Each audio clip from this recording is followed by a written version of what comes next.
Good morning. Today Wednesday on 20 of May year 2015.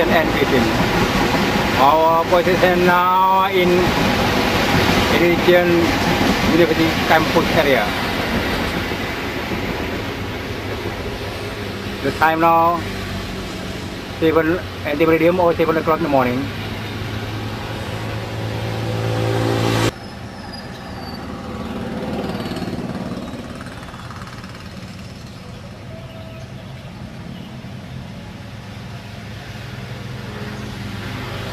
The agenda this morning will be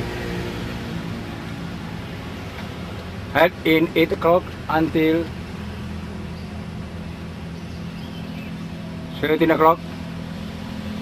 We will discuss about land,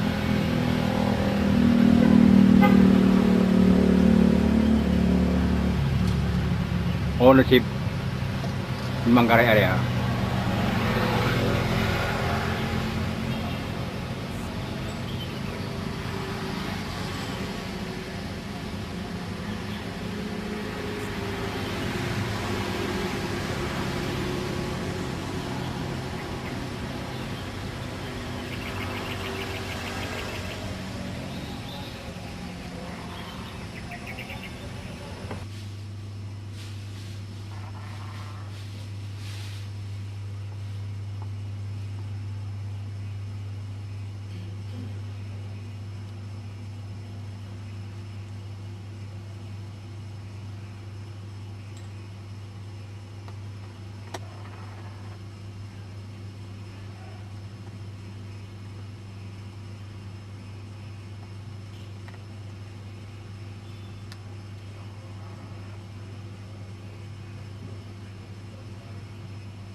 Baru nyala ya?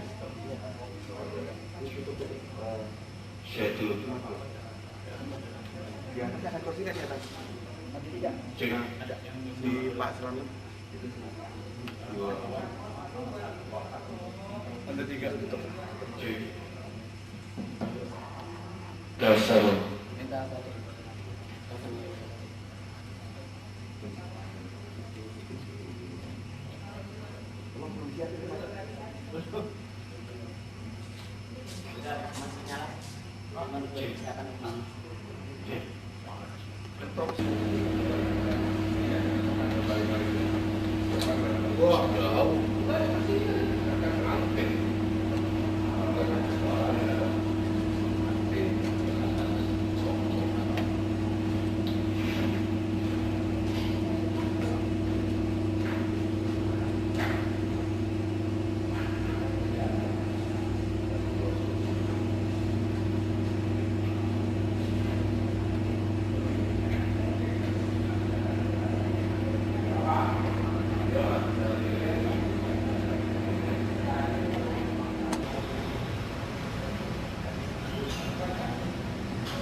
di dokumentasi dalam.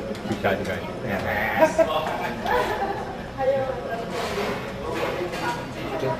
Angin sih, ini juga bukan mana tuh Pak?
Aku itu kopi itu nikmat.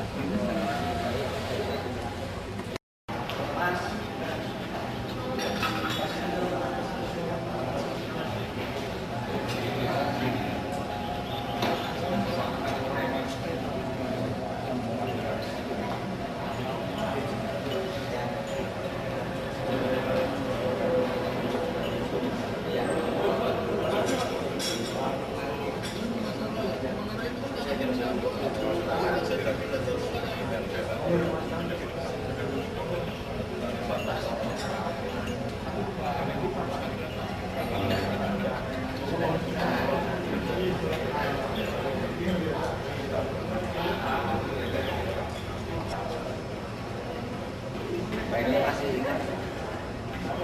siapa ya? Oman.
Udah mau lulus suka doain.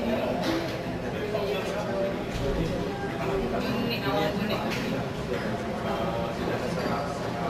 Kalau jadwal juga Pak, kalau jadwal kamu cuman kalau kata Mbak Nia kalau udah selesai duluan bisa. Kamu soalnya baca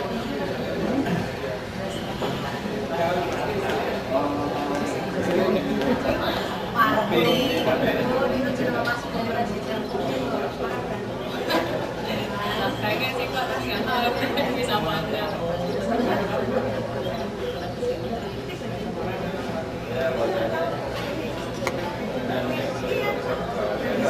Mbak Lia, Pak Didik udah datang belum Pak Didik? Bisa aja Bapak. Amin. Kok nggak kelihatan nih? Kan bisa juga saya susah. Bayar nih.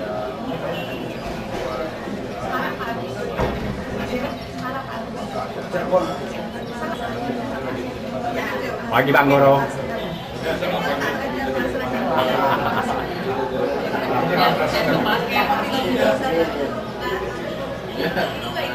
Ya, gue masuk.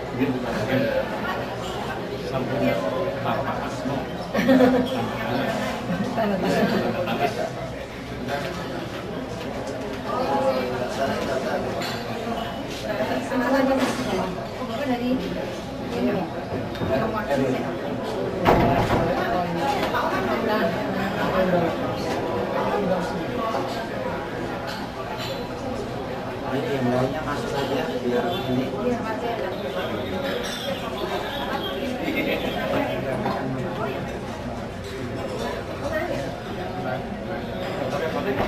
Nggak boleh.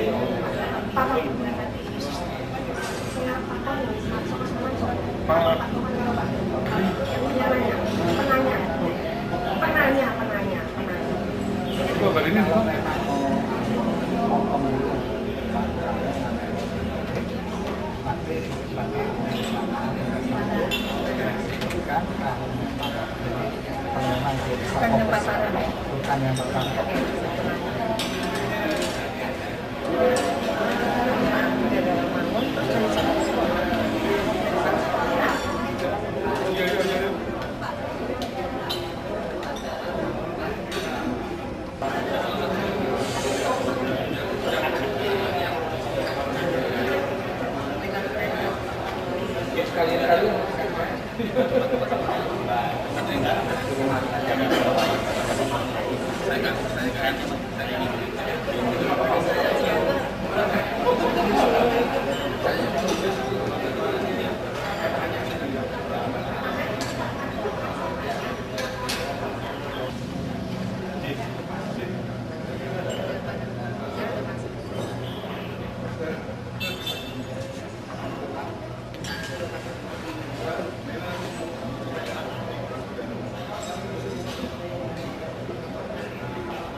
Barang milik negara pada Kementerian Keuangan Republik Indonesia. Kemudian juga Bapak Dr. Kurniatoha SH LLM yang mewakili Kementerian Agraria dan Penataan Ruang, Bapak Ibu Olega, staf pengajar di lingkungan Universitas Indonesia yang kami hormati. Kemudian juga dalam kesempatan ini saya sampaikan selamat datang kepada Bapak dan Ibu sekalian publik yang terdiri dari Bapak Dr. Dian Budi Simatupang SHMA yang sekaligus sebagai Ketua Bidang Studi Hukum Administrasi Negara Fakultas Hukum UI, Ibu Yuli Indrawati SHLM, dan juga Bapak. Jadi marilah kita semua dengan semangat kebersamaan dan semangat dari kebangkitan nasional kita sukseskan acara Rakernas kita ini. Demikian yang dapat kami sampaikan. Terima kasih. Wassalamualaikum warahmatullahi wabarakatuh. Oleh Dekan Fakultas Hukum Universitas Indonesia yang untuk kali ini diwakili oleh Wakil Dekan 1 Fakultas Hukum Universitas Indonesia Ibu Dr. Surastini Fitriati SHMH yang sekaligus akan membuka acara ini secara resmi. Kepada Ibu Surastini saya persilakan.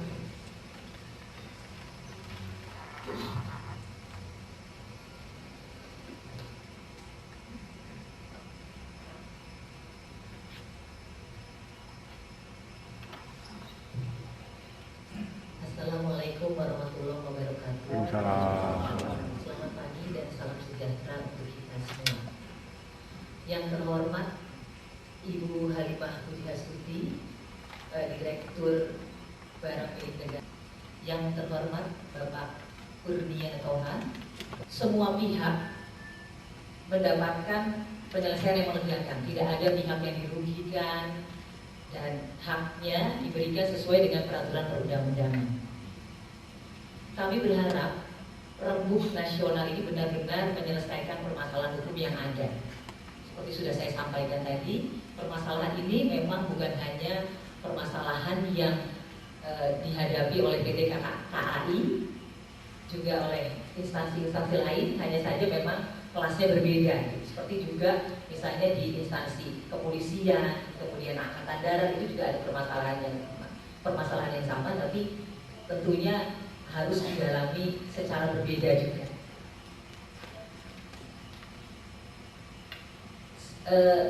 Tadi juga sudah disampaikan bahwa ini menjadi starting point karena acara ini dilaksanakan pada tanggal 20 Mei yang merupakan Hari Kebangkitan Nasional, sehingga diharapkan dari sini akan diperoleh penyelesaian berkeadilan, bermartabat, sesuai dengan azas-azas umum pemerintahan yang baik dan sesuai dengan peraturan perundang-undangan.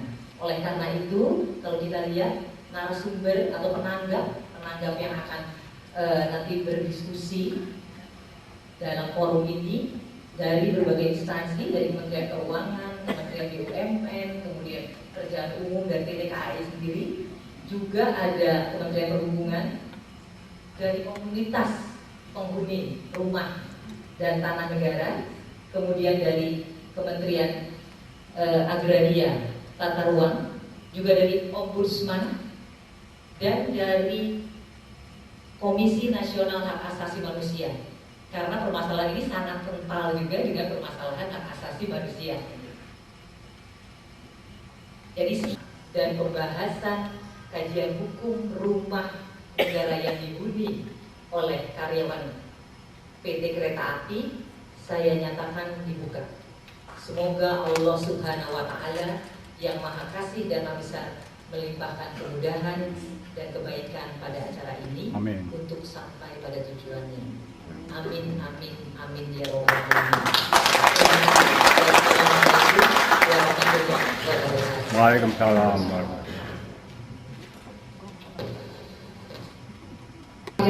Sujadi SHMH, Dr. Dian Puji S. Simatupang SHMH, Ibu Yuli Indrawati SHLLM, Bapak Ibu Hendriani Parwitasari SHMKN, Ibu Marlisa Kadarani SHMH, dan Bapak Henry Dermawan Hutagaul SHLLM. Untuk selanjutnya pemaparan kajian akan disampaikan oleh Bapak Dr. Suparjo Sujadi SHMH dan Bapak Dr. Dian Puji N. Simatupang. Untuk itu kepada Bapak saya persilakan untuk maju ke depan untuk memaparkan kajian yang telah dilakukan. Terima kasih. Ibu Halimah Pujiastuti, Bapak Wahyu Sumustanto, dan Bapak Kurnia dari instansi yang sudah mewakili masing-masing. Izinkan kami dari bidang sivil negara, saya sendiri Dian Simatupang dan Bapak Dr. Suparjo Sujadi menyampaikan rangkuman kajian yang berkaitan dengan negara yang pernah dilakukan berdasarkan kajian yang kami lakukan berdasarkan penelusuran dari beberapa peraturan yang kami lakukan, bahwa di dalam kajian nasional kita, dan untuk memudahkan itu kami membuat dua pendekatan. Yang pertama adalah aspek jaminan perlindungan dan kepastian hukum pemilikan atas tanah. Kemudian bagian yang kedua adalah berkenaan dengan implikasi hukum dari perlindungan terhadap pemilikan dan penguasaan tanah. Yang pertama berkaitan dengan jaminan perlindungan dan kepastian hukum pemilikan tanah itu. Kami mulai dengan perusahaan jawatan kereta api, perusahaan umum kereta api, dan PT Kereta Api Indonesia. Perubahan tersebut pada hakikatnya menimbulkan pertanyaan dan masih menimbulkan pertanyaan mengenai apakah langsung menjadi penyertaan negara pada saat perubahan tersebut dari perusahaan negara kereta api menjadi PT KAI berkaitan dengan rumah negara. Dan hal ini tentu harus dijawab, apakah ada peraturan pemerintah yang mengalihkan aset tersebut secara tegas? Karena penyertaan negara atau imbreng dari rumah negara yang sebelumnya adalah aset negara menjadi aset badan hukum BUMN PT, apakah sudah ada penerbitan peraturan pemerintah tentang penambahan atau penyertaan modal negara Republik Indonesia dalam bentuk rumah negara? Karena ternyata Bapak Ibu sekalian, Peraturan Menteri Keuangan Nomor 138 Tahun 2010 Pasal 12 menyatakan rumah negara 3 atau ciri yang berserikan rumah negara 3 tidak dapat dijadikan modal penyertaan negara ke BUMN. Pasal 12 jelas menyatakan hal itu. Dan demikian harus kalaupun misalnya mau diimbrengkan disertakan ke BUMN, maka menurut pasal 12 diubah dulu menjadi rumah negara 2 dengan catatan bahwa rumah tersebut pertama tidak dihuni oleh penghuninya, kedua tidak dalam kasus sengketa. Dan demikian atas dasar peraturan tersebut sebenarnya perlu dibuktikan apakah memang ada peraturan pemerintah terkait dengan penyertaan modal negara kepada BUMN PT KAI berkaitan dengan rumah negara. Karena hal itu menjadi dasar bahwa memang rumah negara tersebut menjadi milik PT KAI sebagai badan hukum. Jika peraturan pemerintah tersebut tidak ada, berarti secara hukum tiga tanggungan negara, maka kewenangan penetapan ini dan tindakan hukumnya berada pada Menteri Keuangan sebagai badan negara dan sebagai pengelola barang milik negara. Dan demikian kajian kami menyimpulkan bahwa Kementerian Keuangan lah yang paling berwenang adalah forum klarifikasi bagi PT KAI berkaitan untuk menjawab apakah memang ada peraturan pemerintah yang sudah menyertakan rumah negara ini semua kepada PT KAI. Kedua adalah apakah memang ada sertifikat yang langsung atas unjuk PT KAI sehingga menjadi aset tetap PT KAI, sehingga tidak masih bernama sertifikatnya Kementerian Perhubungan CQ PJK.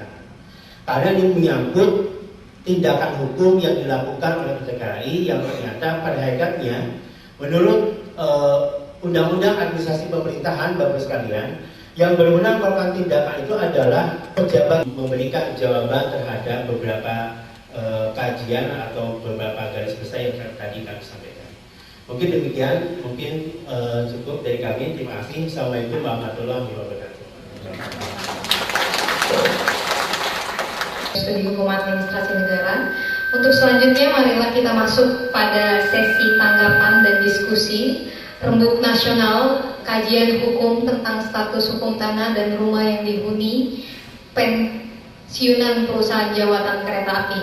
Untuk itu acara nanti akan dipandu oleh moderator kita Indonesia serta para hadirin undangan yang kami hormati, terutama dari para stakeholder dan juga para pihak terkait yang hadir pada Rembuk Nasional pagi hari ini di Fakultas Hukum Universitas Indonesia, Bapak Sarwono, Bapak Wawan Purwana, semua dari Asosiasi Penghuni Rumah Perwakilan yang baik. Ya, hadirin yang kami hormati, perlu kita ketahui bahwa Rembuk Nasional ini diadakan untuk menuntaskan status hukum aset tetap yang dihuni oleh pegawai kereta api yang sampai saat ini memang masih menyisakan permasalahan hukum karena belum jelasnya status hukum atas aset tetap itu berupa tanah dan rumah yang ada di atasnya. Kemudian juga belum ada kejelasan dokumen administrasi hukum, secara hukum belum dilakukan. Ada perumahan pegawai kereta api. Tante saya dengan suaminya yang pegawai kereta api itu jawatan kereta tinggal sekitar 40 tahun yang lalu. dan pada tahun 2014 kemarin secara tanda kutip paksa harus meninggalkan rumahnya yang telah dihuni selama 40 tahun itu dengan penggantian yang sangat minim. Padahal beliau secara rutin setiap tahun, setiap bulannya itu dipotong ya gajinya, pensiunnya untuk membayar sewa ya Pak ya. Jadi ini adalah salah satu persoalan yang memang masih terjadi di tengah-tengah masyarakat kita, di negara kita, dan kita butuh jalan keluar, solusi yang jelas bagaimana ya. Bagaimana permasalahan ini harus diselesaikan. Dan untuk itu 3 orang dari penghuni sudah hadir, dan kami undang selanjutnya adalah Bapak Nurholis SHMA, Komisioner Komisi Nasional Hak Asasi Manusia Republik Indonesia, untuk juga tampil di atas panggung. Kemudian Bapak Hendra Nur Cahyo, SHMH, Komisioner Komisi Ombudsman Indonesia. Sedangkan dari Kementerian Pekerjaan Umum dan Perumahan Rakyat kami undang Bapak Insinyur Wahyu Kusuma Susanto, MUM, Kasubdit Pembinaan Pengelolaan Gedung dan Rumah Negara, serta Ibu Novita, SHMH, Staf Direktorat Rumah Negara, dan juga Bapak Tommy Murtomo, SEAKCFE dari Komisi Pemberantasan Korupsi, Ibu Halimah Pujihasuti, SEAKMAFIS Direktur Barang Milik Negara dari Kementerian Keuangan Republik Indonesia, dan juga senior kami Bapak Dr. Kuliatoha SHRM, Kepala Biro Hukum Kementerian Agraria dan Tata Ruang. Kami persilakan Bapak untuk mendampingi kami di atas.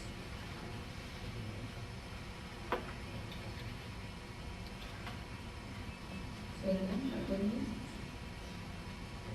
Sudah lengkap semua ya Bapak Ibu? Masih ada? Oke. Baik.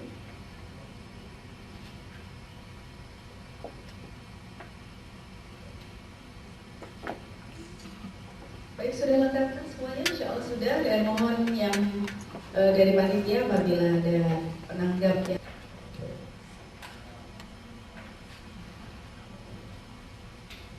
Selamat pagi Bapak-bapak dan Ibu-ibu sekalian. Pertama kali saya perkenalkan, saya Sarwono, mewakili salah satu warga yang dalam hal ini kami akan menyampaikan satu pendekatan secara ringkas latar belakang dengan adanya tadi yang telah disampaikan oleh para tim kajian Bapak Suparjo dan Bapak Dian, yang semuanya telah membukakan kepada kita bahwa masih terdapat permasalahan yang mendasar terkait rumah negara yang dihuni oleh pensiunan karyawan PJK. Seperti kita ketahui bahwa mereka menghuni, seperti tadi disampaikan oleh Ibu Moderator, telah menghuni rumah cukup lama, yaitu umumnya minimal sudah 20 tahun tinggal, dan rumah-rumah tersebut sebagian besar dihuni oleh ataupun dibangun sebelumnya oleh pemerintah Belanda. Itu pun semua pada saat zaman Belanda, rumah tersebut mempunyai suatu kewenangan ataupun orang yang menghuni mendapatkan surat penugasan ataupun penghunian yang dikeluarkan oleh pemerintah Belanda, dan setelah dinasionalisasi, rumah tersebut dihuni oleh karyawan perusahaan kereta api pun juga mempunyai suatu alas hak hunian yang sering disebut SPR ataupun surat penghunian rumah. Prosedur itu semua dilakukan di mana penghuni merawat maupun membayar kewajiban-kewajiban dari awal yang dahulunya mungkin ada iuran pembangunan daerah dan yang sekarang kita kenal dengan PBB. Kewajiban itu pun tidak terlepas dan dihuni oleh atau dibayar oleh penghuni. Timbul pertanyaan seperti tadi, apakah dengan adanya perubahan status perusahaan yang tadinya perusahaan negara menjadi perusahaan persero itu dengan serta-merta perusahaan yang baru bisa menagih sewa. Kita ketahui pada penghuni yang telah merawat dan membayar kewajiban, mereka sekarang ini dipaksa harus menandatangani kontrak baru dan sewa baru. Disitulah yang perlu kita luruskan melalui suatu kajian ini dengan harapan kita semua tahu hak dan kewajiban, baik itu sebagai penghuni maupun pihak-pihak yang terkait yang merasa ataupun mengaku bahwa itu aset dari miliknya. Jadi kita harus jelaskan dahulu siapa atau duduk persoalannya. Ini tadi saya menyampaikan dari sisi pendekatan rumah ataupun bangunan dari awal sejak dibangun itu kurang lebih ada lebih dari 16.000 rumah yang sebagian besar dibangun oleh Belanda, sedangkan sisanya ada juga yang sudah dibangun pada setelah kemerdekaan, jelas itu dengan melalui anggaran APBN. Di sini saling kait-mengkait dengan harapan apabila ini nanti kita bahas dalam kajian ini, penghuni ataupun wakil penghuni mengetahui posisinya sehingga pada posisi kita tidak diombang-ambingkan. Sebagai ilustrasi itu demikian yang bisa saya sampaikan. Nanti akan dilanjutkan dari wakil yang lain. Terima kasih. Terima kasih Pak Sarwono karena tadi memaparkan bahwa ada keharusan sekarang ya bagi penghuni yang notabene ini dulu adalah pegawai karyawan dari Jasa Kereta Api untuk menandatangani kontrak baru diharuskan atau dipaksakan ya. Baik, kita lanjut kepada penanggap kedua masih dari perwakilan asosiasi penghuni rumah negara, Bapak silakan. Selamat siang Bapak Ibu sekalian, terima kasih. Saya hanya mau menambahkan apa yang disampaikan tadi oleh Pak Sarwono bahwa di Jakarta terutama sejak tahun 2009 kami hidup seperti mimpi.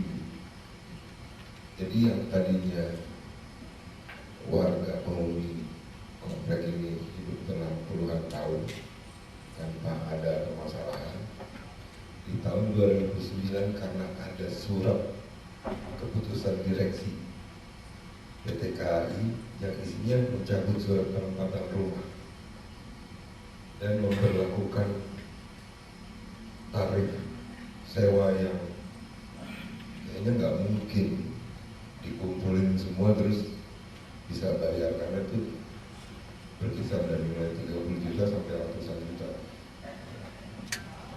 Dan isi kontraknya pun membuat kami, memaksa kami untuk mengakui bahwa tanah dan bangunan terjadi di Manggarai, di Semarang, terakhir di Cirebon. Sebelumnya ada di Kemayoran juga, di samping stasiun Kemayoran itu ada, bukan hanya dikosongkan, diratakan. Bahkan 4 tahun terakhir ini para warga mengalami intimidasi yang saya nggak tahu ya apakah itu bisa disebut intimidasi atau enggak, tapi kalau menurut saya itu intimidasi. Bahwa telah terjadi misalnya di Bandung, rumahnya disek, ada penghuninya, perginya pagi, Bapak Nur Amin namanya, pergi, begitu pulang rumahnya udah disek. Padahal masih dihuni.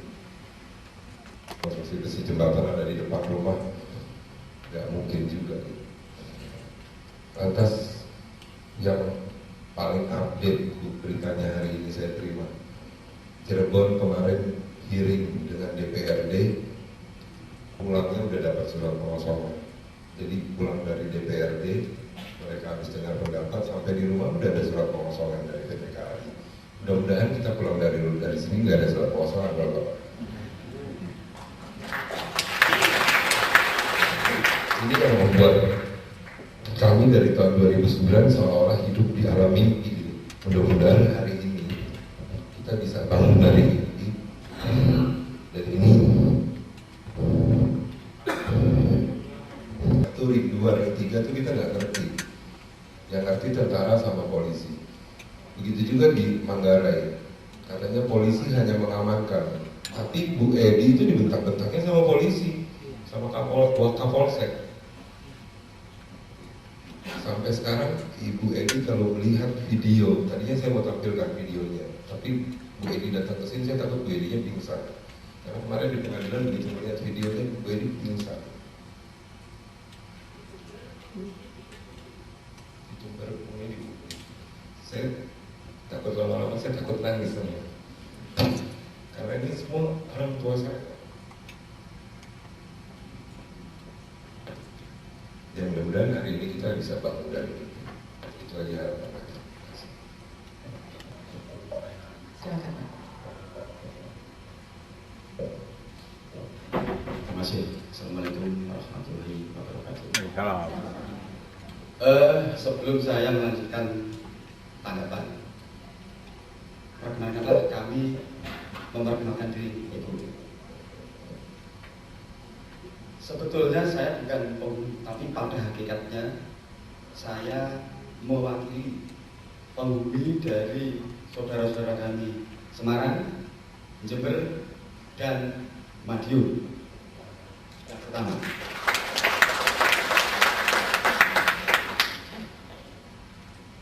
kenapa saya mengatakan pada hakikatnya saya mewakili? Terus terang saja dengan menabrak tata tertib mungkin dari ini. Saya kuasa hukum dari saudara kami Semarang, Jember, dan Madiun. Kalau tidak salah kurang lebih ada 1000 kakak ya. Sebelum melanjutkan pemaparan tanggapan ini, apakah ada keberatan dari saya di sini? Atau dengan kata lain dalam sekalian, apakah ada eksepsi? Bolehkah saya bicara di sini? Boleh ya? Oke. Terima kasih. Kembali lagi saya menanggapi paparan dari Pak Dian. Saya dengan Pak Dian sudah cukup kenal karena secara kebetulan saya dipertemukan di setiap sesi sidang-sidang di lapangan. Maksudnya sidang pengadilan. Dan kepada Bapak Suparjo sebagai ahli hukum agraria dalam Sitas Fakultas Hukum Universitas Indonesia ya. Memang benar. Tetapi pemaparan Bapak kalau saya cermati baru sebatas itu hukum material. Masih ada yang perlu menghebohkan di sisi itu. Jadi kalau saya simpulkan, intinya ini terjadi suatu kesenjangan. Atau pada waktu saya mengingat masih mahasiswa baru Pak, pengantar ilmu hukum, ada yang namanya istilah asas itu jas solen dan jas zain. Kenyataan dan seharusnya jas zainnya suka atau tidak suka, publik setidaknya di luar saudara-saudara kita penghuni, bahwa objek-objek yang dihuni oleh saudara-saudara kita secara kenyataan publik menganggap itu milik PPKI. Dari sinilah opini ini sangat kuat sekali sehingga terjadi suatu penggusuran Saya tidak bicara yang di luar konteks saya bicara yang saya tangani di Semarang, di Madiun, di Jember ya.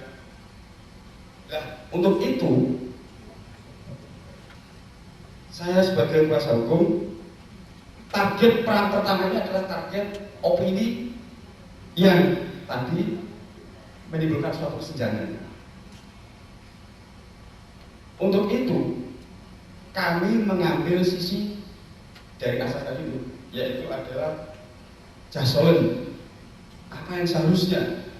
Maka saya tadi sependapat dengan bapak-bapak, hukum materialnya.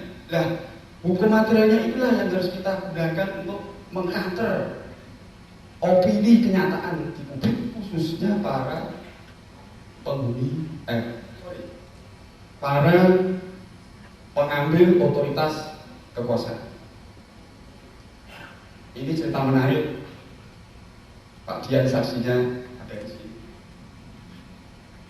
Bapak-bapak ibu sekalian, opini itu tidak cukup dilawan secara fisik. Lebih-lebih kita harus sependapat bahwa panglima sekarang adalah hukum. Saya kira setuju bapak-bapak sekalian. Untuk memerangi pada tahap kesenjangan itu, kami gunakan cara-cara melalui proses jalur hukum yang mau tidak mau dengan rendah hati. Dan sekali lagi saya mengangkat topi Fakultas Hukum Universitas Indonesia, karena mohon maaf, tanpa adanya bantuan dari Fakultas Hukum Universitas Indonesia, saya tidak mungkin bisa memutarbalikkan opini itu di hadapan terutama PTKI, dan sekali lagi pengambil keputusan dalam hal ini adalah pengadilan. Maka untuk itu sementara itu kita syukuri Pak, mohon kita syukuri. Kita tanggapi lagi dari pemohon bacakan. Nah, apa makna dari perang opini ini? Kejadian pada waktu 1 bulan yang lalu, ketika acara pemeriksaan saksi ahli di PN Madiun, Pak Indonesia bagian Barat, ketika Bapak Dian sudah memaparkan pendapat ahlinya secara lisan di hadapan majelis hakim Pengadilan Negeri Madiun. Sekali lagi Bu, saya seorang praktisi.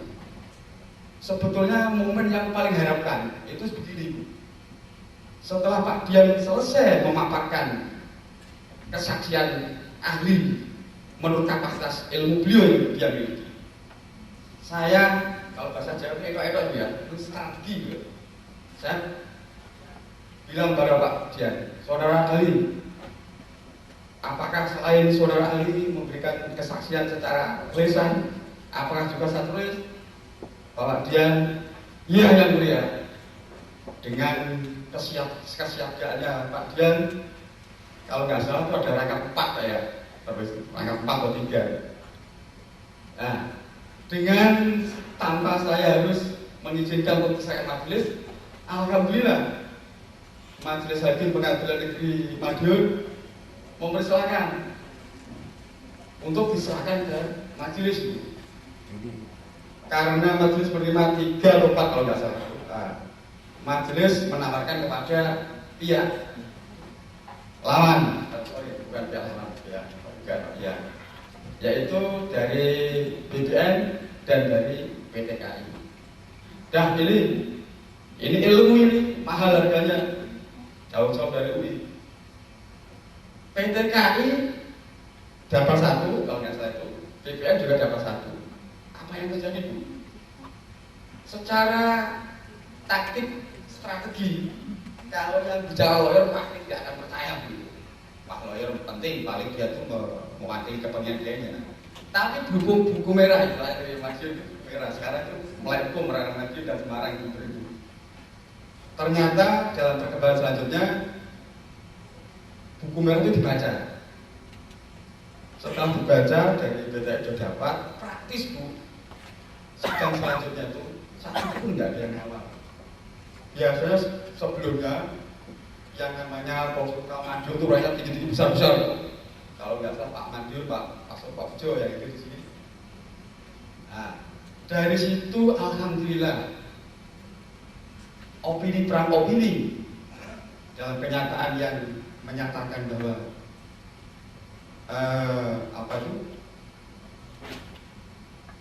pemahaman bahwa aset dan jenis milik Betawi sekarang sudah agak netral. Setidaknya untuk daerah-daerah Madiun, Semarang dan mungkin juga sebagian itu sudah tidak ada ketidaktenangan. Nah, mudah-mudahan saudara-saudara kita yang lainnya dalam Jakarta, Bandung dan sebagainya, opini ini tidak hanya terbatas pada daerah lokal, tapi juga merembet ke daerah yang lain. Nah, sekarang pertanyaan gini, Pak. Permasalahannya di sini, hukum materialnya sudah jelas, sudah jelas. Sekarang yang menjadi PR yang tidak kalah penting, yang besar adalah hukum acaranya, Bu. Maksudnya, bagaimana cara untuk merealisasikan kepentingan warga pemilih ini sesuai dengan hukum material yang sudah ada. Alhamdulillah kalau nggak salah, PN Semarang untuk masalah masalah polemik antara nyewa dan tidak itu sudah selesai karena sudah inkrah ya, yang Semarang itu mengajukan PNH. Kebetulan juga dokter dia juga saya minta bantuan untuk sebagai saksi ahli. Yang intinya ringkasnya bahwa warga itu minta ganti rugi atas perbuatan secara paksa dari DKI menarik sewa dan memaksa untuk pengosongan.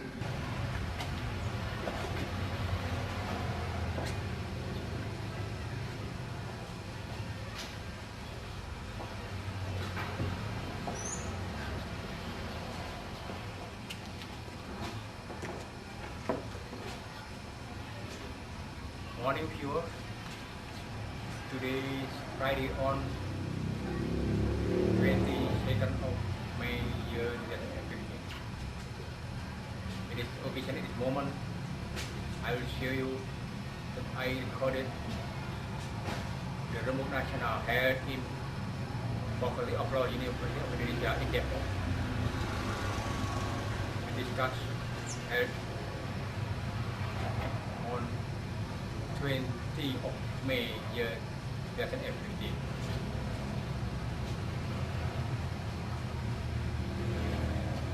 We discussed with another institution for government institution, especially from Ministry of Finance, second from Land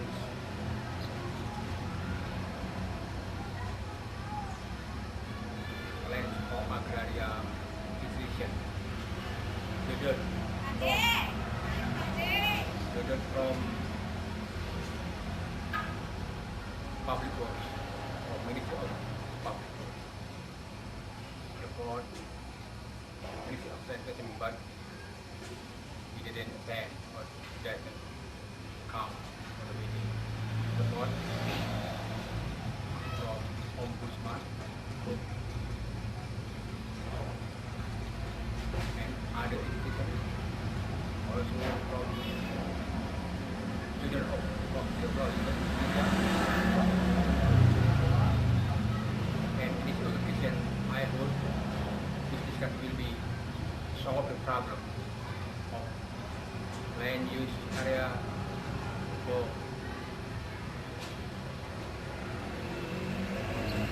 very retired.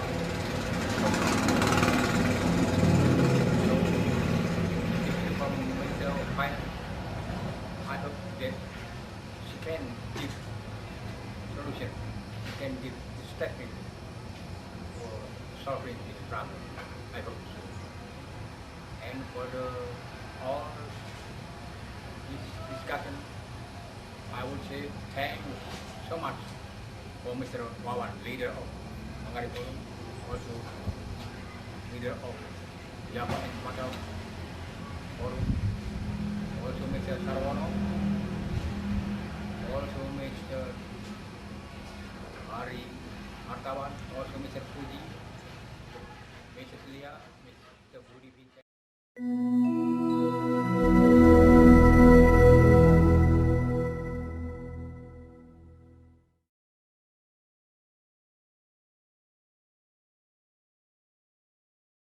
BPN yang lain Madiun itu besok tanggal 25 itu baru taraf kesimpulan. Jember.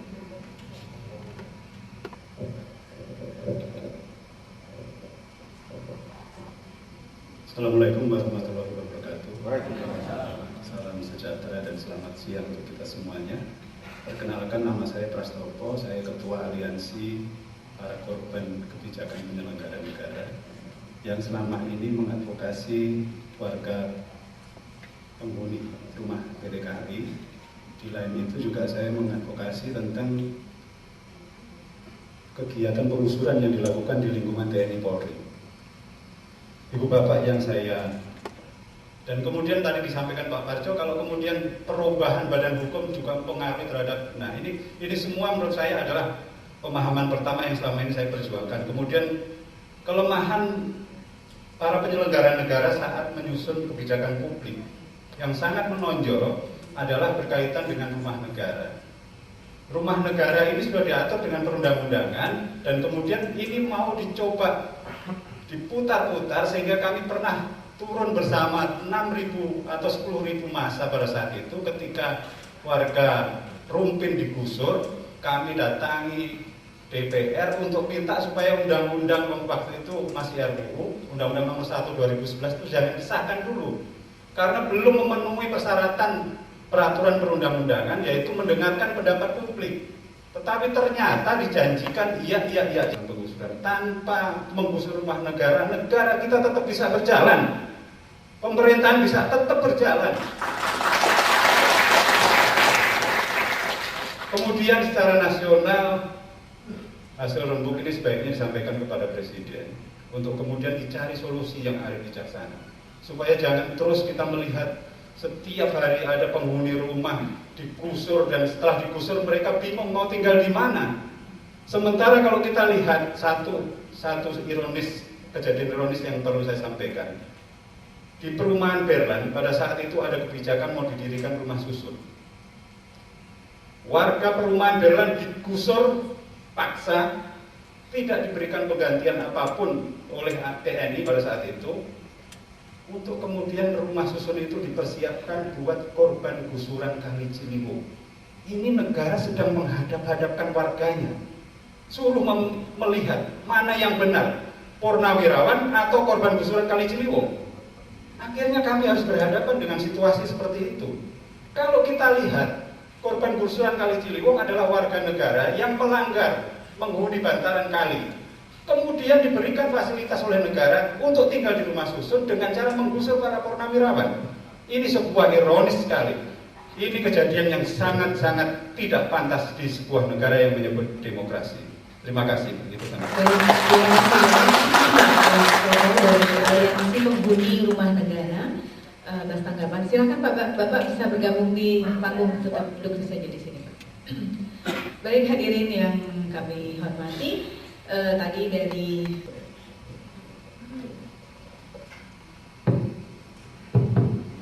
baik, terima kasih Bu Rita, Bapak Ibu sekalian, selamat siang, Assalamualaikum warahmatullahi wabarakatuh. Waalaikumsalam.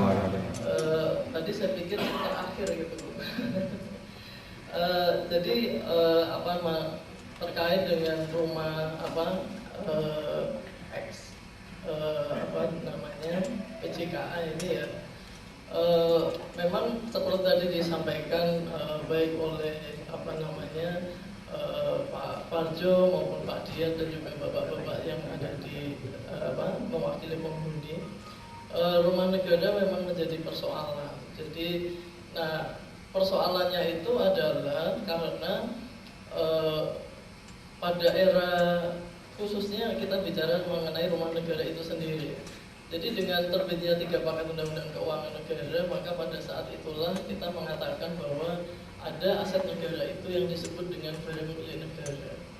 Nah sebenarnya dari sisi kami dari Kementerian Keuangan, Bapak Ibu sekalian, terutama adalah di Ditjen Kekayaan Negara, salah satu tusi kami adalah melakukan pengelolaan atas aset negara, termasuk di dalamnya adalah barang milik negara. Nah sebenarnya yang disebut barang milik negara itu memang salah satunya adalah rumah negara, di mana rumah negara itu lingkupnya adalah rumah jabatan, kemudian rumah yang dihuni karena terkait dengan tusi kementerian lembaga untuk melakukan pelayanan. Yang ketiga adalah rumah yang memang bisa dipindah tangankan. Jadi dari sisi aset negara atau barang milik negara, kami melihat bahwa rumah ini, rumah yang bisa dihuni itu ada 3, rumah golongan 1, golongan 2, dan golongan 3. Nah dari sisi regulasi dari zaman dulu maupun sekarang, sebenarnya regulasi saat ini pasca 3 paket undang-undang keuangan negara itu menyempurnakan atau mengimprove dari sisi tertib fisik, tertib administrasi, dan tertib hukum. Jadi satu barang yang dimiliki oleh negara dia harus memenuhi 3 tertib tadi: tertib fisik, tertib administrasi, dan tertib hukum. Nah selama pada masa lalu yang selalu ditekankan adalah tertib fisik, artinya secara fisik itu dikuasai atau digunakan untuk pelayanan pada masyarakat yang itu dikuasai oleh negara. Tapi tertib administrasi belum dilakukan karena itu tercermin dengan banyaknya aset negara yang kemudian tidak tercatat, tidak dilaporkan, sehingga kalau kemudian ada klaim ini adalah aset si A, si B, si C, sementara itu sebenarnya secara fisik dikuasai negara, tapi secara administrasi tidak didukung dengan bukti-bukti administrasi. Yang ketiga adalah tertib hukum.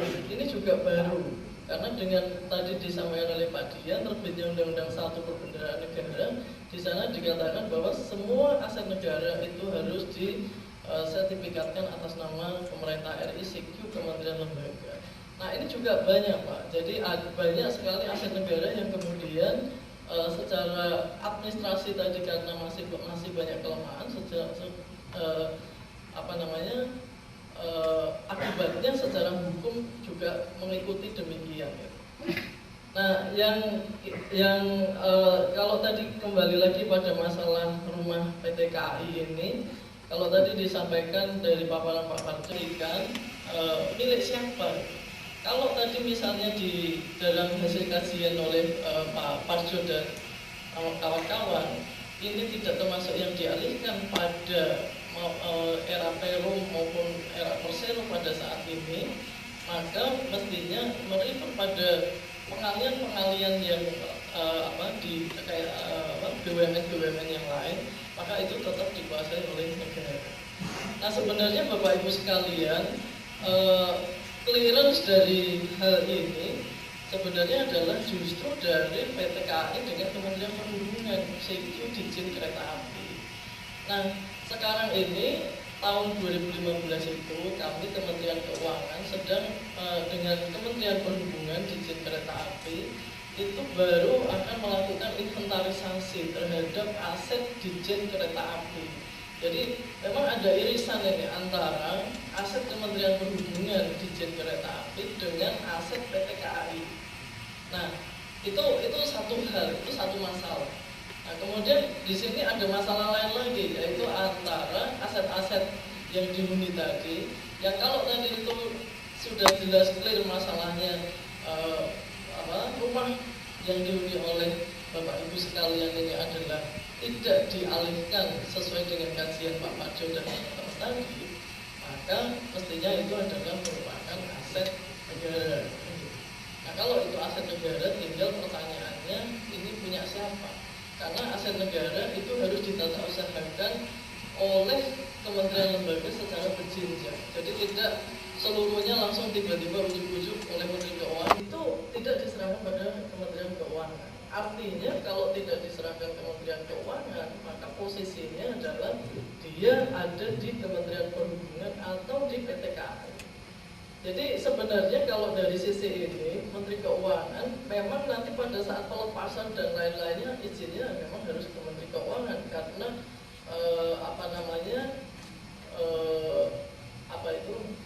menjaga gawangnya itu yang terakhir adalah Menteri Keuangan. Tapi itu tentu saja berdasarkan ada clearance dulu, ada status yang jelas. Ini ada di mana aset ini? Terus terang saja pada saat saya menerima kajian ini, kita baru tahu ternyata ada aset ex PJKA yang ditemukan oleh berdasarkan kajian teman-teman dari UI tidak diimbrengkan dalam kekayaan negara yang dipisahkan. Nah, kalau bukan kekayaan negara yang dipisahkan, ini kan juga terus tidak menjadi kekayaan yang tidak bertuan, kan begitu ya. Nah, ini mungkin dari sini nanti tadinya saya berharap bahwa Ditjen Kereta Api setidak-tidaknya hadir gitu ya, sehingga bisa melakukan konfirmasi. Tapi paling tidak nanti karena kami juga ada kegiatan melakukan inventarisasi kekayaan Ditjen Perkeretaapian yang itu beririsan dengan PT KAI, nanti mungkin juga bisa dilihat apakah itu termasuk tanah dan bangunan yang berupa rumah dinas ex DKA ini gitu.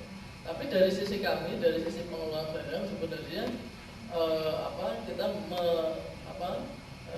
sampai dengan saat ini itu tidak ada aset berupa rumah ini yang diserahkan kepada Menteri Keuangan selaku pengelola barang. Artinya itu masih ranahnya pengguna barang, dalam hal ini adalah Kementerian Perhubungan atau PT KAI.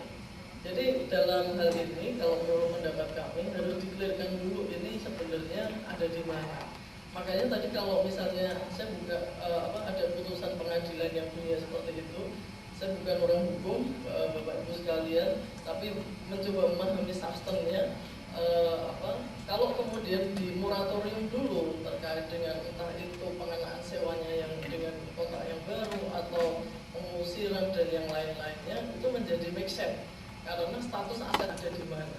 Nah, kalau ini termasuk adalah aset jelas tidak ditata usahakan oleh PT KAI secara histori maupun sekarang secara fisik, administrasi dan hukum, maka jelas itu adalah barang milik negara statusnya.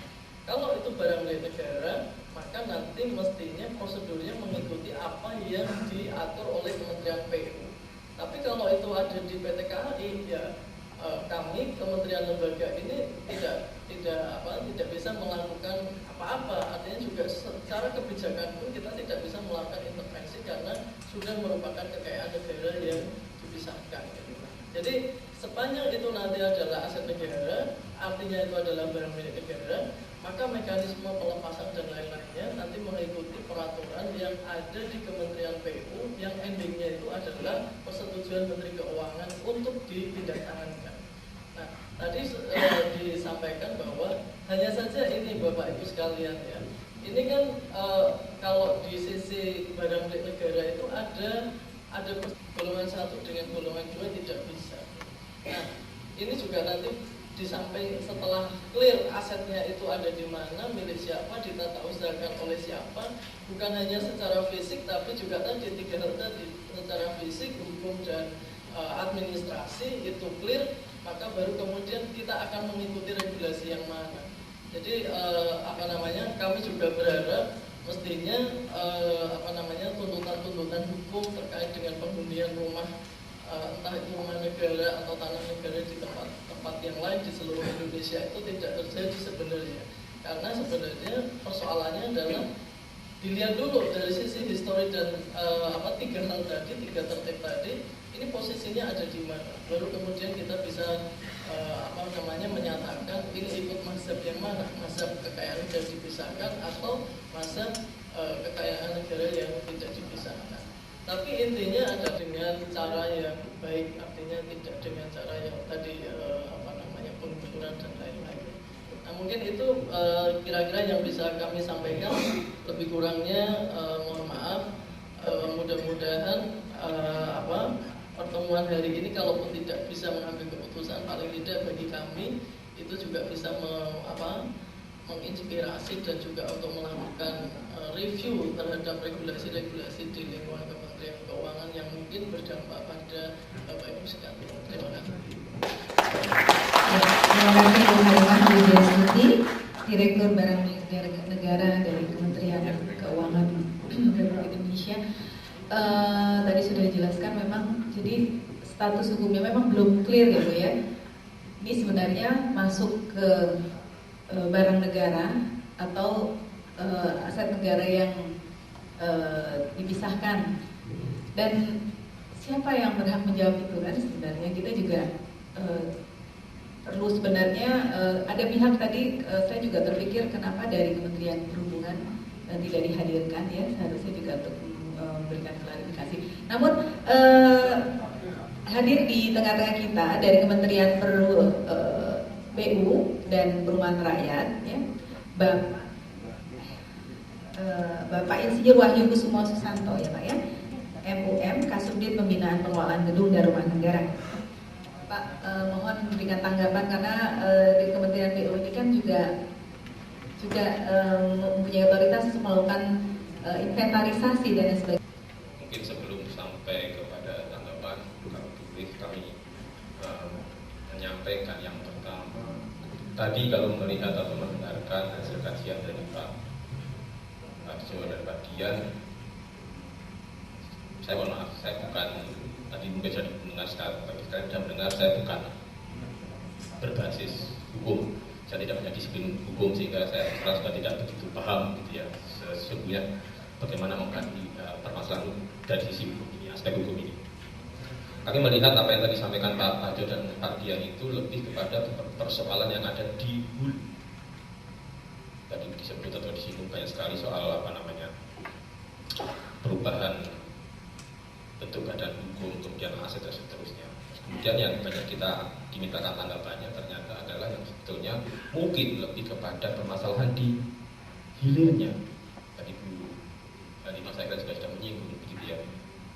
Dan terlebih juga kita bersama kita di dalam forum ini yang ditanggapan juga dari berbagai perwakilan masyarakat yang notabene tadi adalah tadi sekali lagi permasalahannya ada di hilirnya bukan hulunya. Oleh surat baik langsung dari perwakilan warga begitu ya, atau tadi apakah asosiasinya atau perkumpulannya dan sebagainya, baik yang ada di Jakarta, Bandung dan seterusnya, yang memang tadi memintakan supaya di persoalan hilirnya tadi rumah itu bisa katakan bisa dimiliki lah.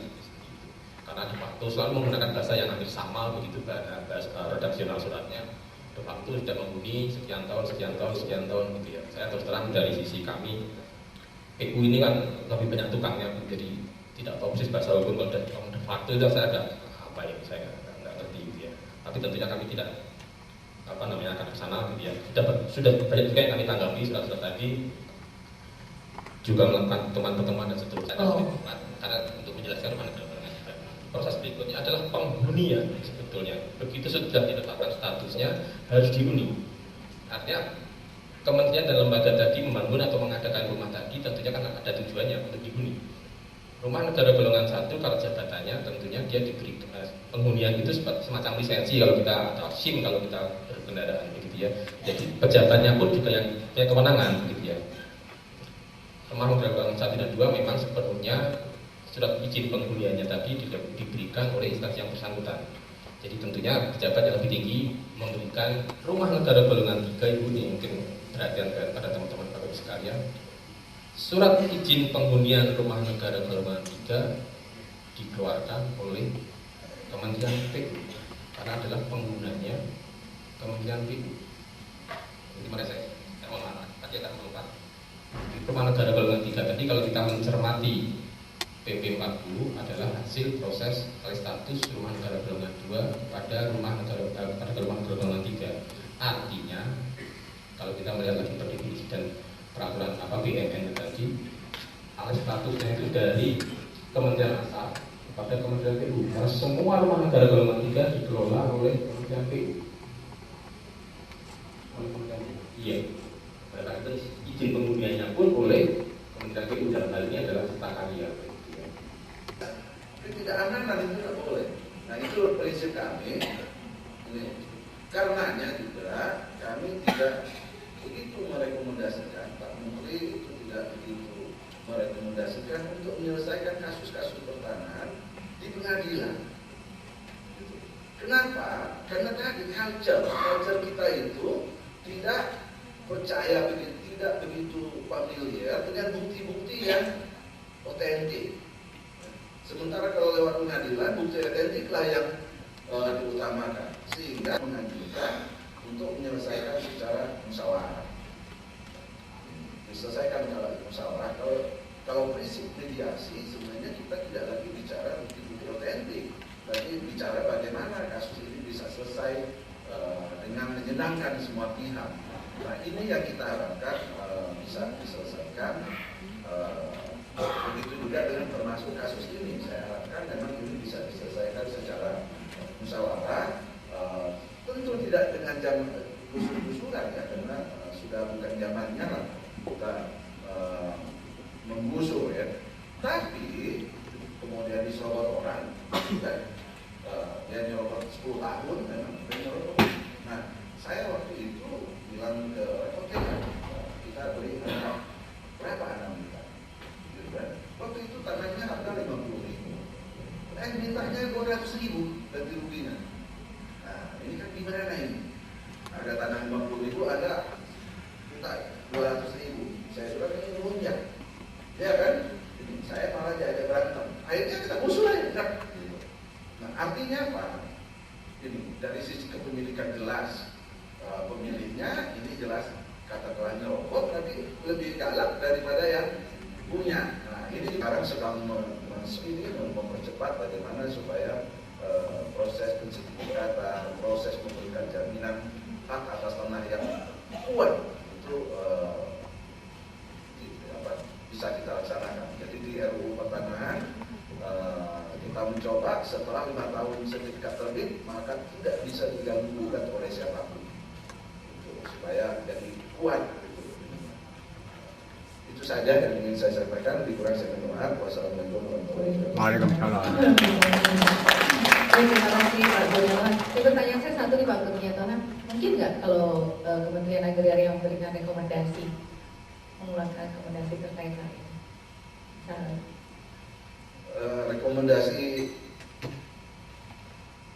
dengan adanya persoalan-persoalan seperti ini, misalnya kalau dari Kementerian Agraria untuk dijelaskan sekarang kan sertifikatnya atas nama Kementerian Perhubungan CQ PT KAI gitu kan.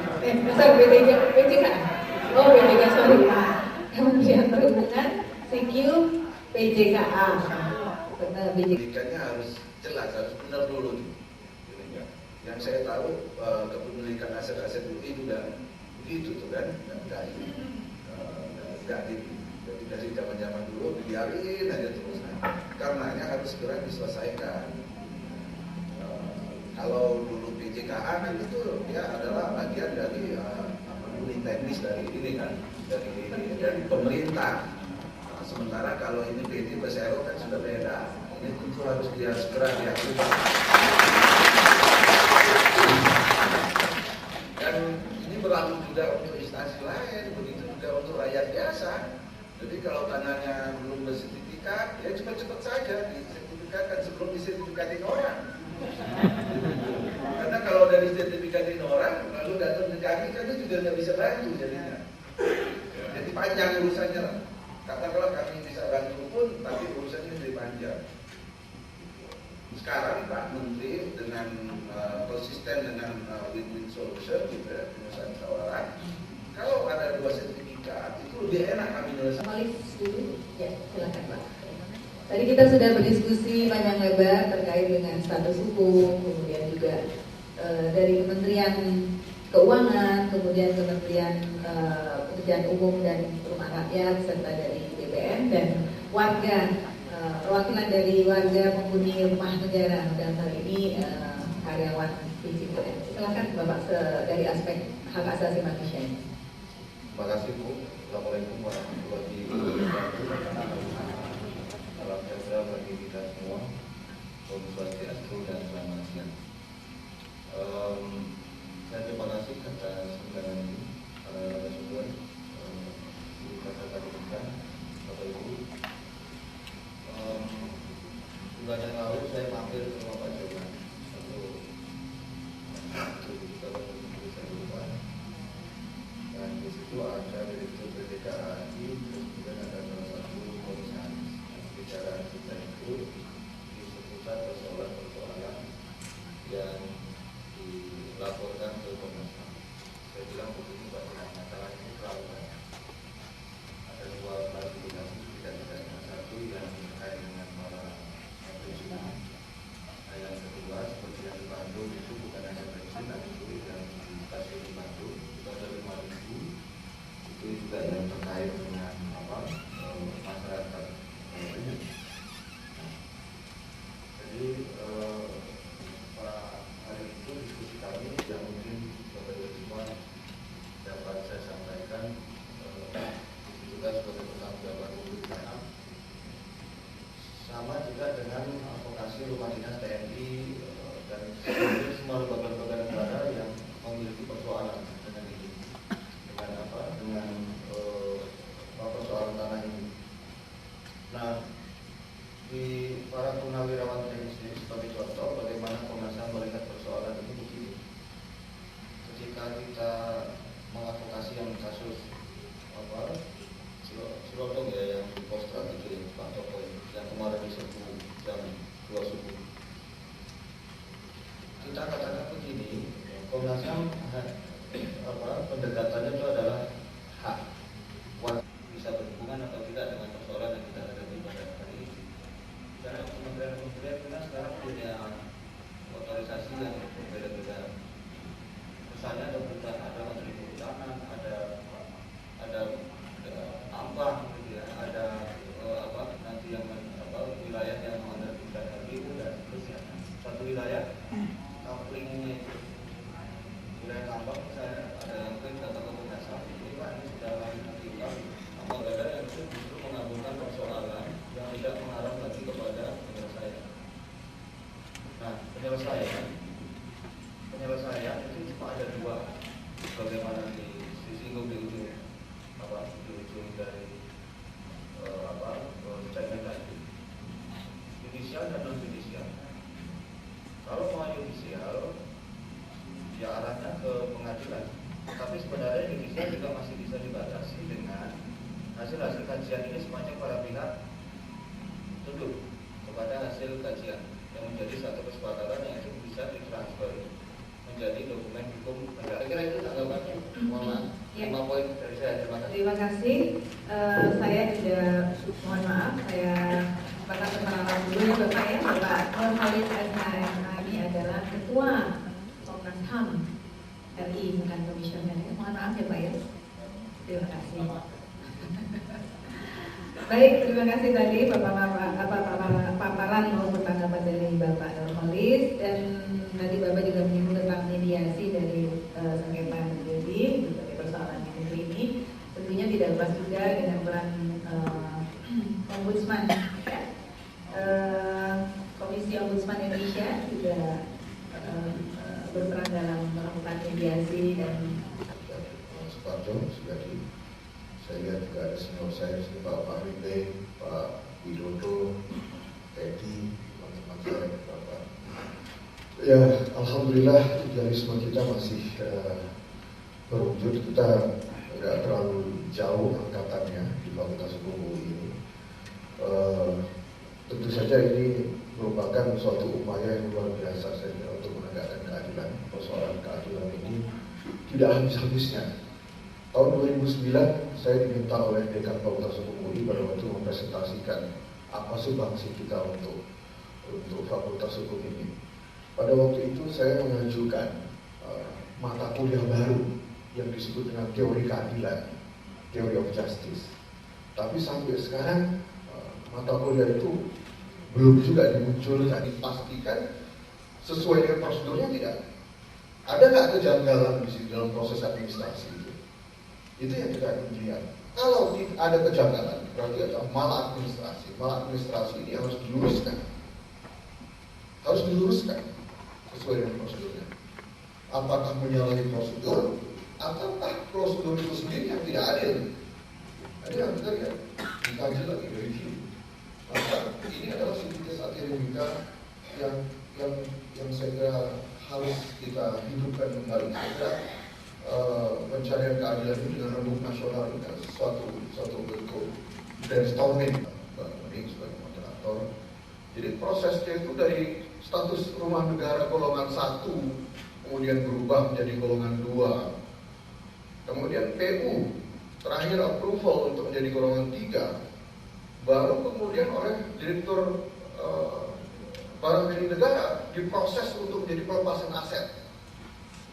Dan proses ini panjang sekali. Oleh karena itu ini perjuangan tidak boleh. Jangan tentara yang mestinya punya musuh di tempat lain kok mukulin warga sendiri. Harus kita coba stop itu. Tolong bisa Komnas HAM bisa berkoordinasi dengan Ombudsman. Dan Ombudsman punya daya paksa untuk meminta instansi pejabat siapapun untuk hadir mengklarifikasi di kantor Ombudsman.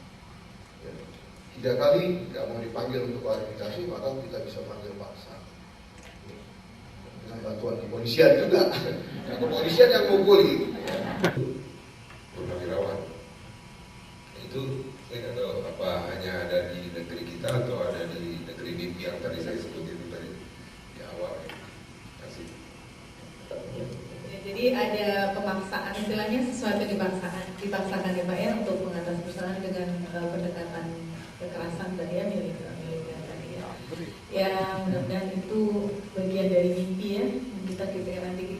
Kita bangun kembali negeri ini akan menjadi lebih baik lagi. Baik kami dan sesuai dengan rundown kami mohon kepada tim kajian dari HAN Hukum Administrasi Negara FHUI untuk memberikan jawaban atas Ibu moderator Mbak saya dulu masuk beliau yang melucu, jadi saya angkatan beliau dan sangat berkesan bagaimana interaksi kami, jadi sampai sekarang tetap solid dan kompak. Saya kira mewakili dari Ketua Tim Pengkaji tentunya kami sangat berterima kasih sekali kepada para pejabat dari mewakili instansi pemerintah, dari Departemen Kementerian Keuangan, dari Kementerian Pekerjaan Umum dan Perumahan Rakyat, dari Kementerian Agraria dan Tata Ruang, kemudian dari Komisi Ombudsman dan dari Komnas HAM yang sudah meluangkan waktunya. Kami sampaikan penghargaan yang setinggi-tingginya telah turut memberikan urun rembuk dalam urun rembuk nasional ini yang saya kira memperkaya cakrawala bahasan yang sudah kami lakukan dan akan kami catat dengan baik dan kami pelajari untuk mengembangkan kegiatan riset penelitian mengenai persoalan ini di waktu yang tidak terlalu lama lagi saya kira. Kepada bapak-bapak yang juga mewakili warga, terima kasih atas kerjasama yang baik. Kita saling mendukung sesuai dengan apa yang mampu kami lakukan sebagai kalangan akademisi untuk mencoba istilahnya cepat tanggap apa yang dihadapi masyarakat. Saya kira salah satu kepedulian perguruan tinggi dalam aspek pengabdian masyarakat. Mudah-mudahan apa yang kami lakukan tidak lain juga mewujudkan salah satu tridharma kami, khususnya dharma kepada masyarakat, pengabdian kepada masyarakat sesuai dengan ini, mengabdi Tuhan, mengabdi bangsa dan negara. Jadi itu yang bukan sesuatu yang mengada-ada, saya kira demikian adanya. Sekali lagi mewakili Ketua Tim Kajian, saya mengucapkan terima kasih dan penghargaan yang setinggi-tingginya atas segala peran serta sumbang serta Bapak Ibu sekalian. Wassalamualaikum warahmatullahi wabarakatuh. Salam sejahtera buat kita semua.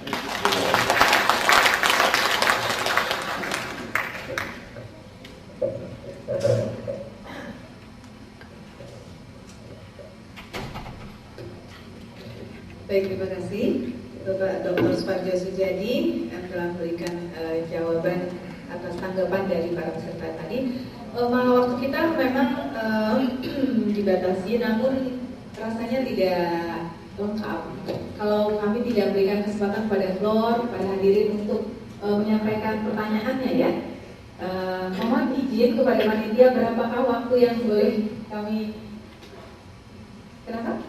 4 orang saja. Katanya Tuhan senang yang ganjil 5 orang aja ya. 5 orang saja supaya adil dari kanan ke kiri. Silakan Bapak langsung ditujukan kepada siapa nanti pertanyaannya setelah memperkenalkan namanya. Silakan paling tengah ya Bapak, paling hijau coklat. Silakan monggo. Mohon to the point, yang singkat dan langsung ke persoalannya. Terima kasih. Baik, terima kasih. Saya sendiri sebenarnya tidak mengajukan pertanyaan, tapi pengalaman saya sebagai kepala perumahan pertanahan, akomodasi dan fasilitas di Pertamina. Kami banyak menjual rumah-rumah dari Pertamina pada pegawai dan sampai saat ini tidak ada satu masalah pun yang muncul. Ini karena Pak, sekali lagi kami memperhatikan social justice tadi ya. Semua rumah-rumah begitu kami daftar, kami serahkan kepada Presiden ini nama tempat. Jadi rekomendasi, jadi persoalan seperti ini bisa diselesaikan secara win-win solution, ya bagus untuk kedua belah pihak. Bisa pernah terjadi di PT Pertamina yang sama kan BUMN juga. Dari sayap kiri dulu ya Pak, sayap kiri saya, Bapak silakan yang di tengah Pak, monggo. Sudah 2 orang, jadi ini yang ketiga. Tiga pertanyaan. Saya Nur Amin. Kebetulan saya adalah mantan pegawai fisioterapi. Jabatan saya terakhir adalah Vice President PT Kereta Api. Kebetulan saya di bagian aset. Dan terus terang aja, saya dulu yang ikut memberikan suatu solusi-solusi mengusir bapak ibu dan oleh karena ini sangat bertentangan dengan hati nurani saya. Akhirnya dengan terpaksa saya mengundurkan diri sebagai Vice President aset di PT Kereta Api. Sebenarnya sesuatu yang sudah jelas menjadi suatu ketidakjelasan yang semakin menganga di Republik ini. Akhirnya suatu saat begitu pensiun, saya dicelakai juga. Akhirnya rumah saya disek seperti apa yang dikatakan. Pakai disek itu Pak ya? Pengisasi namanya. Akhirnya dari Jawa. Karena kereta api ini hanya Sumatera dan Jawa. Harapan saya ini bisa nantinya mewakili seluruh penghuni di dalam negara ini. Tetapi hasilnya tidak sesuai dengan diharapkan. Gugatan ini sebenarnya sangat sederhana, tidak bertele-tele, dan bukti-bukti sudah kami sampaikan. Ya, tidak main-main, karena saya sendiri ya punya keyakinan bahwa ya PT Kereta Api ini perlu melakukan suatu pelurusan mohon suatu perhatian khususnya di Jalan Sukabumi dan Masuk yang untuk sebenarnya untuk mewakili seluruh Indonesia. Di situ sudah, dan ini belum diberi nama. Satu. Yang kedua, itu ada suatu permohonan pada saat itu PJK tahun 88 itu dilakukan suatu pemeriksaan tanah oleh agraria. Dibuatlah risalah pemeriksaan tanah oleh panitia di agraria. Di dalam risalah pemeriksaan tanah dinyatakan bahwa ya, di atas bangunan, di atas tanah terdapat bangunan-bangunan bukan kepunyaan pemohon. Ini sebenarnya artinya bukan kepunyaan BJKA, bukan kepunyaan Departemen Perhubungan. Memang saya bukan orang hukum, tapi saya bukan buta hukum, gitulah. Nah, pada kenyataannya di dalam suatu keputusan di Pengadilan Negeri Bandung, ternyata hal itu tidak mendapat suatu atau tidak. Jadi sekarang dengan terbitnya Undang-Undang Keterbukaan Informasi Publik, Bapak bisa sampaikan itu pada Menteri Keuangan, CQ, Dirjen Kekayaan Negara untuk minta informasi tersebut. Hanya saja mungkin di dalam surat itu disebutkan hubungan misalnya ini yang mengusaha ada Pak Amin, hubungan Pak Amin dengan politiknya tujuan tertentu. Jadi itu dengan Undang-Undang Keterbukaan Informasi Publik yang kami juga sudah punya peraturan menterinya Pak, itu bisa dilakukan objeknya yang mana, di jalan apa, kemudian luasannya, kemudian yang terpenting adalah hubungan pemohon dengan objek yang dipertanyakan. Mungkin itu, terima kasih. Selanjutnya Pak Kurnia, silakan. Terima kasih. Tadi sebenarnya pertanyaan itu sudah dijawab sendiri. Jadi memang hak pakai selama dipergunakan itu hanya bisa diberikan pada instansi pemerintah, ya, dari kementerian kepada pemerintah non kementerian dan unit-unit, ya, unit teknis dari negara. Nah, karena tadinya dia ini BJKA itu adalah merupakan unit teknis daripada negara, maka dia bisa diberikan dengan BPN itu ada menyebut mengenai tanah-tanah yang ditinggalkan oleh warga negara Belanda yang dikuasai oleh rakyat Indonesia itu sampai sekarang masih bisa diproses. Saya bilang ini kapan beresnya, buang aja. Jadi saya buang ini waktu kita mengajukan perubahan saya buang. Tapi kemudian saya pikir lagi, nah ini kalau main buang ini bagaimana dengan itu? Karena ternyata itu masih banyak sekali rumah-rumah yang masih dengan bukti Belanda itu belum disesuaikan dengan OPA. Nah, kalau kita mainkan ini jadi rusak, nggak jelas nanti ininya, malah jadi timbul kasus lagi. Jadi saya hidupkan lagi dengan bahasa yang saya rubah lagi. Begitu juga dengan bukti-bukti berbonding segala macam. Nah, kita lagi merubah PP 24 itu saya cut semua.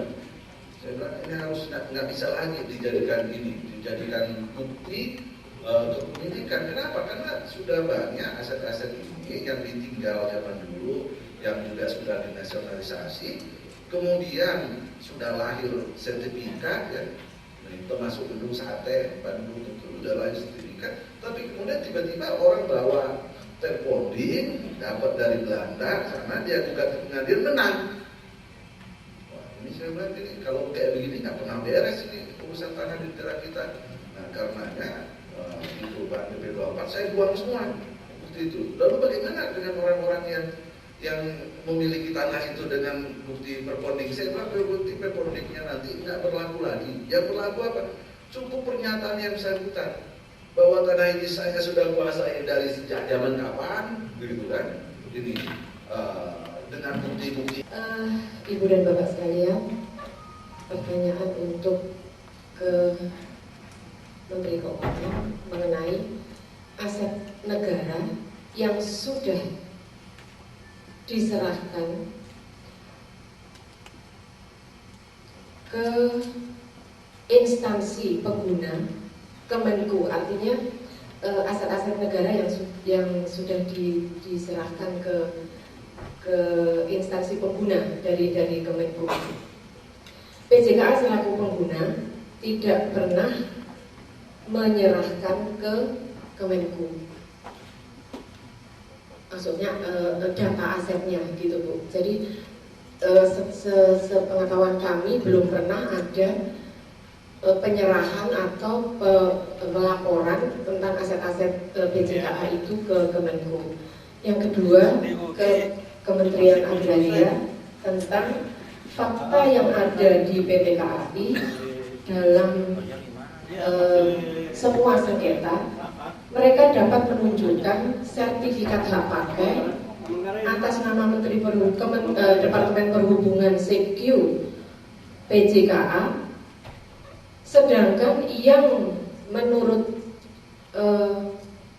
pengetahuan kami prosedur dan syarat-syarat terpenuhinya sebuah sertifikat itu harus melalui misalnya adanya panitia A, kemudian ada pemasangan tanda batas, kemudian ada juga surat ukur. Padahal kasus di Semarang itu ada tanda batasnya tidak ada, kemudian panitia A-nya bahkan ada pernyataan secara tertulis dari salah satu kepala kelurahan gitu menyatakan bahwa dirinya tidak pernah dilibatkan dalam proses terbitnya sertifikat itu. Jadi kami terus terang merasa ragu dengan keabsahan dari sertifikat itu. Terima kasih. Langsung Ibu tadi Pak. Baik, terima kasih. Di samping mengelola aset negara, artinya barang milik negara yang dikuasai kementerian lembaga secara keseluruhan, juga mengelola aset-aset lain yang diserahkan kepada Menteri Keuangan selaku pengelola barang. Jadi kalau misalnya tadi saya sampaikan, misalnya aset pegangan bea cukai, kemudian hasil muatan kapal tenggelam, aset asing atau Cina yang ditinggalkan pada saat itu, ini nggak ada penguasanya, Bu. Nah, itu dikelola oleh Menteri Keuangan. Jadi nanti Menteri Keuangan lah yang akan menetapkan statusnya, apakah dia dihibahkan, ataukah dijual, atau digunakan oleh kementerian lain, atau diserahkan pada Pemda. Nah, terhadap aset aset PJKA, tadi saya sampaikan bahwa sampai saat ini belum ada penyerahan aset PJKA ke Kementerian Keuangan. Artinya, kalau tidak ada penyerahan ke Kementerian Keuangan, itu statusnya bisa dua. Dia masih di PJKA atau dia ada di Kementerian Perhubungan. Jadi karena biasanya terhadap aset-aset nasionalisasi yang nggak jelas-jelas, itu perginya ke Kementerian Keuangan, nanti kami akan mengelolanya sebagai kekayaan negara lainnya. Nah, kalau terhadap yang ex-PJKA ini, tadi saya sampaikan tidak ada, jadi belum diserahkan kepada Kementerian Keuangan. Itu artinya bisa dia di PJKI atau di Kementerian Perhubungan. Nah, tadi juga saya sampaikan bahwa sekarang ini Kementerian Perhubungan, CQ Ditjen Perkeretaapian itu sedang melakukan inventarisasi aset-aset yang dikuasai oleh Ditjen Perkeretaapian yang beririsan dengan PT KAI. Nah, karena ini masih dalam proses, Bu, jadi belum juga sampai ke Menteri Keuangan informasinya. Nanti dari situ mungkin bisa kita ketahui apakah yang beririsan ini termasuk rumah-rumah ex-PJKA-nya atau tidak. Jadi memang tadi saya sampaikan dari awal ini belum clear statusnya dari awal. Jadi kalau dalam posisi seperti itu Menteri Keuangan juga sebenarnya nggak bisa apa-apain gitu ya. Artinya karena ini juga yang pertama asetnya posisinya belum di Menteri Keuangan selaku pengelola barang. Yang kedua, kalau ini sepertinya masih antara PJKA atau Kementerian Perhubungan. Tapi saya yakin itu pasti satu di antara. Tidak mungkin tidak ada di PJKA atau enggak, kalaupun enggak, itu kan pasti ininya. Pasti waktu proses sertifikatan itu pasti ada pengumpulan. Nah, mungkin nggak ada waktu.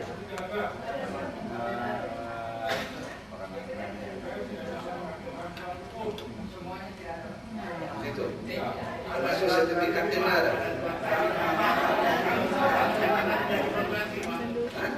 Ada surat keterangan dari Kementerian Dalam Negeri yang menyatakan bahwa tanah-tanah yang dikuasai PT Kereta Api maupun yang dikuasai sama pihak itu sudah dikoordinasi. Itu tahun 80 udah ada surat dari Kementerian. Ya. Ya, jadi dulu itu memang kan Kementerian Agraria merupakan Ditjen ya. Iya. Itu kan sebentar ya. Itu kan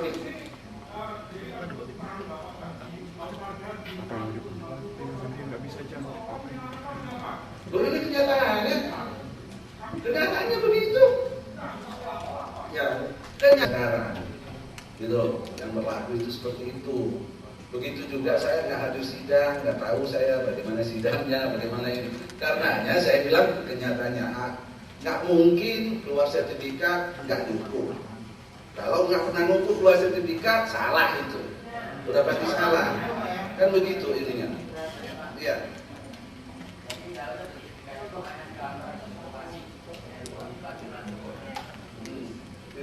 Jadi pertanyaan saya satu, hampir seluruh Indonesia apakah itu terjadinya tahun 1988 hampir sama karena Juni Mei dan Juni bulannya sama. Apakah bisa semua sama? Itu juga kita lakukan keabsahan 2018 terjadinya apa? Saya sudah menerima sertifikat di Bandung angkanya yang sama, tahunnya tanggalnya sama. Cuma nomornya aja beda-beda itu.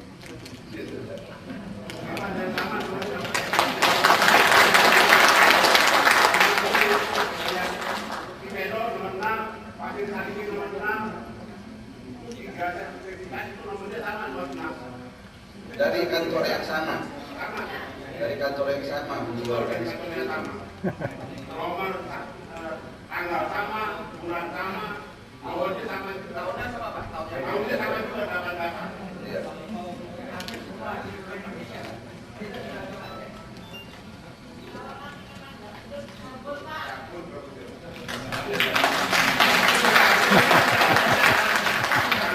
Dalam pembuktian kasus ini Pak, dalam lima itu kekuatan kereta api itu disertifikat tanah dan bangunan.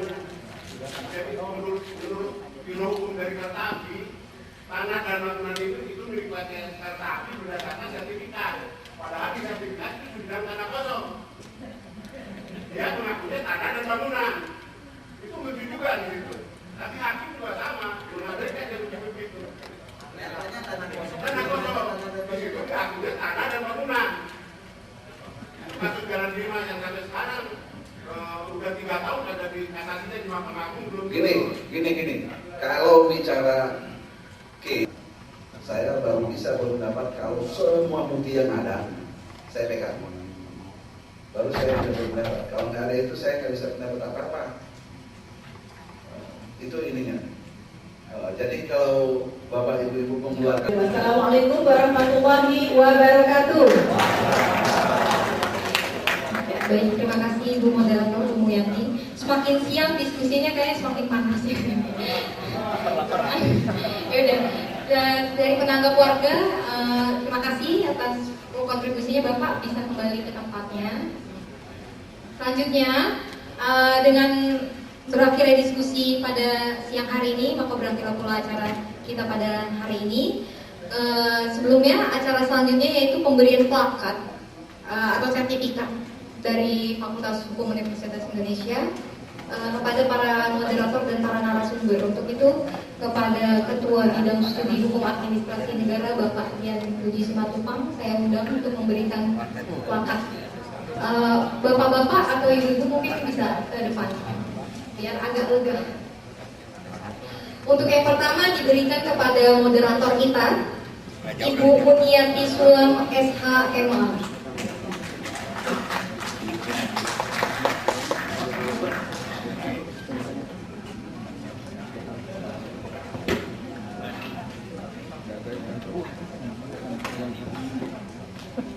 Ada si Parman. Kemudian selanjutnya Bapak Kurnia Toha, penanggap dari Kementerian Agraria dan Tata Ruang. Di Bandung berapa kali?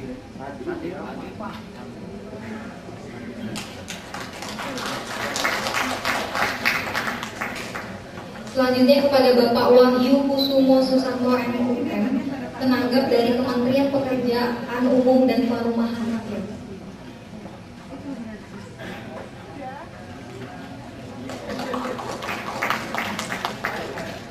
Penanggap berikutnya Bapak Hendra Nur Cahyo SH, penanggap dari Komisioner Komisi Ombudsman Republik Indonesia.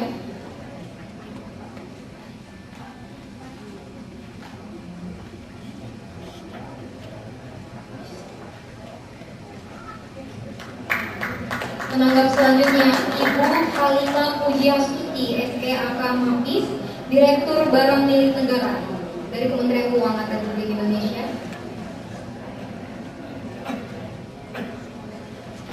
Dan penanggap kita yang terakhir, Bapak Nurholis SHMH, Ketua Komisi Nasional Hak Asasi Manusia Republik Indonesia.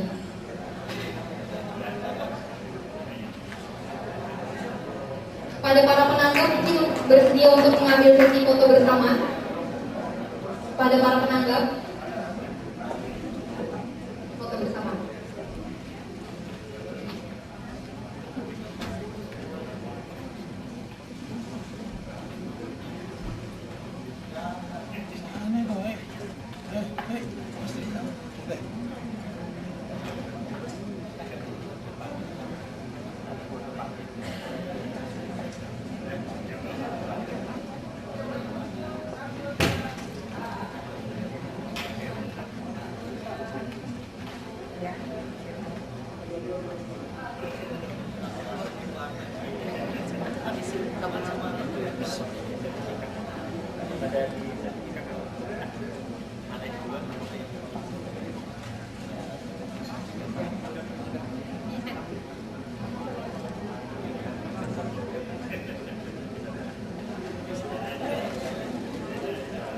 Baik, terima kasih. Oh, nama perwakilan Pak, maaf, nama perwakilan ini, perwakilan warga.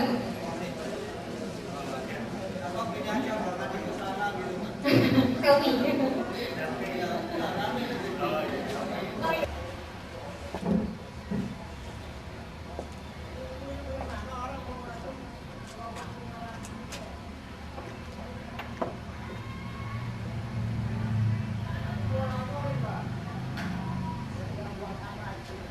Morning viewers, this Friday on 22nd of May, Jateng FTC. This moment I would say thank you Mr. Wawan Purwana that guide us for the meeting Rembuk Nasional in City of Indonesia for the law. This discussion is very important for us to show, to make decision which the owner of land and the agency area of the railway retired person and for the son or for the family of railway retired person. Mr. Wawan, also Mr. Hari Hartawan, Mr. Puji, Mrs. Dia, and the others I would say once again, thank you and Danke schön. We'll meet again in another program on another occasion.